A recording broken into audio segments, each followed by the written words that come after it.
నేను రీసెంట్‌గా నాకు నా ఫ్రెండ్ తోటి ఒక డిస్టర్బెన్స్ వచ్చింది.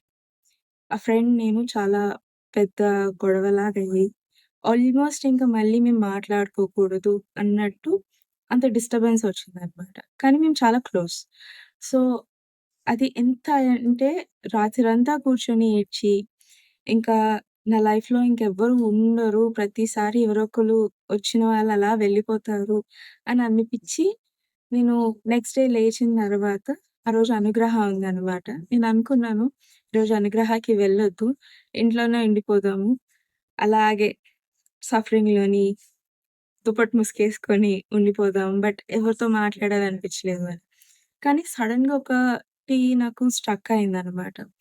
అనుగ్రహకి వెళ్తే ఏమో నాకు హెల్ప్ అవుతది.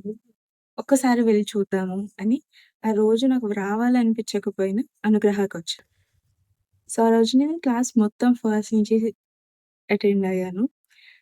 ఆ టీచింగ్స్ మళ్ళీ నేను వినడం వల్ల, కూర్చొని దాసాజీ చెప్పిన సాధన చేయడం వల్ల ఈవినింగ్‌కి నేనెంత ఫ్రీ అయ్యానంటే, మళ్ళీ ఆ ఫ్రెండ్‌కి నేను కాల్ చేసి, నా తరపు నుంచి నేను కాల్ చేసి మాట్లాడితే, తను నా పర్స్‌పెక్టివ్ అర్థం చేసుకొని, నేను తన పర్స్‌పెక్టివ్ అర్థం చేసుకొని, ఇప్పుడు కంప్లీట్‌లీ దానికంటే ముందుండే బాండ్ కన్నా స్ట్రాంగ్ బాండొచ్చింది.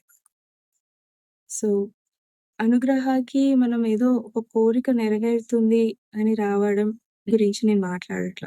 కానీ మన స్టేట్ ఆ సఫరింగ్‌లోంచి మనం బయటికొచ్చి, మన లైఫ్‌ని మళ్ళీ లీడ్ చేయగలగడం, ఆ హ్యాపీనెస్‌తో ఎవ్రీ మొమెంట్ మళ్ళీ లీవ్ ల్ జీవించడానికి కావాల్సిన స్ట్రెంగ్త్ కానీ, టీచింగ్స్ కానీ అన్నీ మనకు అనుగ్రహాలో ఉంటాయి.